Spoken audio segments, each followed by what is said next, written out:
Just want to let my heart calm down. I've been reading your books and listening to you on YouTube. That's all really good, but you know what? None of it matters. It's just right here, right now. Yeah. You got it here today. Yeah. Sure, all of that led to stuff, but your life's leading to stuff all the time. All of your power is right here and now. Yes. And don't you feel powerful right here and Yes. now? Yes. Don't you love knowing how the entire universe works? Yes. And what your process is, what to do? Yes. Yeah. Yeah, we know. Yeah. So I read that and I go, wow, yes, I recognized it. Yeah.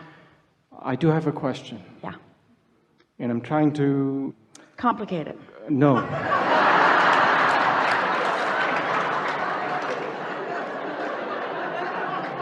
Okay. Trying to understand it to my Eastern upbringing, to the law of karma. Complicates it. Okay. We're happy to talk with you about that if you want, but can you give us two or three simple words, two or three simple statements, a description of what karma is from your point of view, from the point of view of your upbringing? Karma means what energy you give out is what you get back. Yeah. Which is law of attraction. Yeah. So that part I go, yeah, that's fine. But the piece of that is missed by most is that you are source energy given out one powerful stream of energy. Right. There is a calling to who you are. There is a point of attraction. In other words, what you give out and what you get back, you've got to factor in who you are as source energy when you projected a part of yourself here. It's that karma, it's that attraction, it's that continuation of that powerful well-being that we're wanting to reunite you with. Right.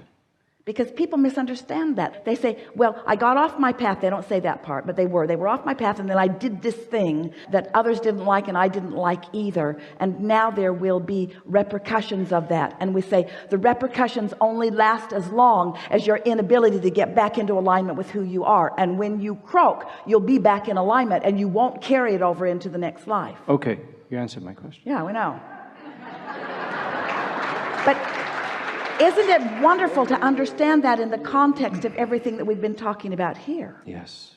Doesn't the path of least resistance put everything into perspective for you? Doesn't unconditional put everything into perspective to you? Don't you love knowing that you have the ability to be joyful regardless of the conditions, and when you practice it on easy things and get there, then you will be the creator of conditions that please you? We've chewed this over upside down and all around. We think you've got it. We think you've got it. Yeah. Really good question. Yeah. Really good answer. Yep. So tell us the answer. What they told me was BS. They told me what they told you. What they told me was it carries over from your past life, and Abraham just said it doesn't. But you see why they thought that? Why they thought that was because they had beliefs that kept confirming themselves to them. That's how people find beliefs that don't serve them. But if you care about how you feel, if you're willing just a little bit to feel the worthiness and love that source feels for you, you can work your way out of that maze where you can find how source really feels about you, you see. Oh, it's so nice. It's so nice to give up the binding of others' needs for you to be the condition that they need in order to feel good. So we have some questions for you, for all of you. This is your test. There is no test, but just so you can feel what has shaken loose within you today. So if someone is asking something of you and you feel this really generous spirit and alignment and you feel inspired to do it, is it a good idea to follow through with action? Yes. If someone is guilting you out, convincing you that they need something from you and if you don't give it they will suffer, first, what is the emotion that you feel under those conditions? Does it feel good or does it not feel good? Not feel good. So if it doesn't feel good and then you take the action. Are you more on your path or more off your path? Off the path. So in the subject of being of value to others, is it more on your path to be of value to others or not to be of value to others? What is more on your path? To be of value. You are born uplifters. If you are in alignment with who you are you more likely to be the uplifter that you were born to be? Yes.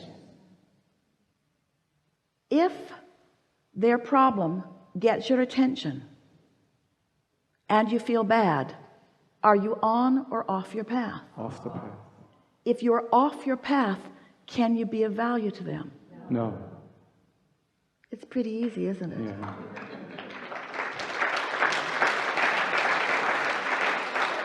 So, yes, you are eternal beings, and you return again and again to this glorious leading edge time-space reality. Nothing in all of the universe is more exhilarating to any of us than to be here together with you on this leading edge. You explore and you refine and you come to better and better ways of living. You find more harmony with one another, more harmony with yourselves. This planet is not ending, it is only beginning. It is not diminishing, it is evolving and expanding. It is not in trouble, it is in the best place that it has ever been. When you find thoughts like that, how do they feel? Great. Is that on your path? Yeah. When you find thoughts that oppose that, how do they feel? Negative. Is that off your path? Yes. Can you help the planet that you adore when your gut is wrenched? No. Do you have any resources at all?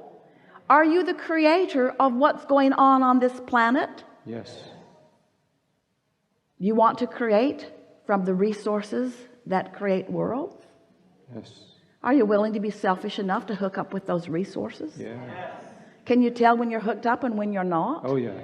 Is it your job to walk in step with someone who bugs you every step along the way? No. Is it your responsibility to make yourself like that when everything about it feels incompatible to you? No. Did your life give you things that you want? Yeah. Are you supposed to be able to decide what you like? Yes. Should you be sacrificing what you like to satisfy something other than what feels good to you? No. Can that lead to any good end? No. Anyway, you're so smart. Very good. Very good.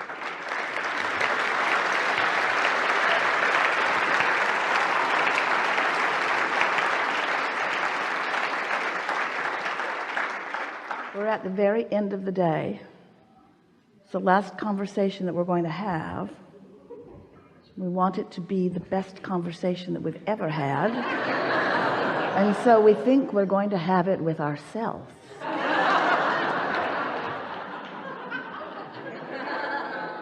Yeah.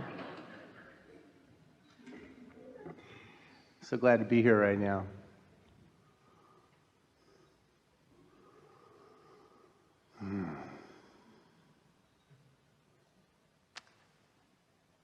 You know, we know what you mean. I know you do. I know you It's do. sort of like, why talk further when it feels this good? It does. And why take a chance on messing anything up? And why not just accept the perfection as it is? Why not just accept that I'm in a really good place and that I am adored and all that is has full awareness of me, and that blessings are raining down around me, and that I am singularly, simply tuning myself to the reception of the awareness of the blessings as they rain. That really is what it all is, isn't it? It's exactly what I wanted to hear.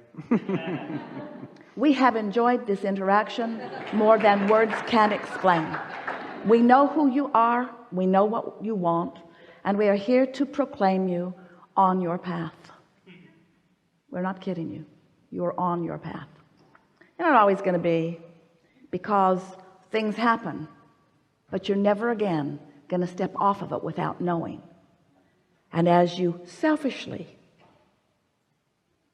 find the thought or the word or even the behavior that feels a little better, and you don't beat up on yourself by saying, oh, I shouldn't have done that, or oh, I'm sorry, but instead you say, I'm doing the best I know, and this is the best I can do right here and now, and it is good enough.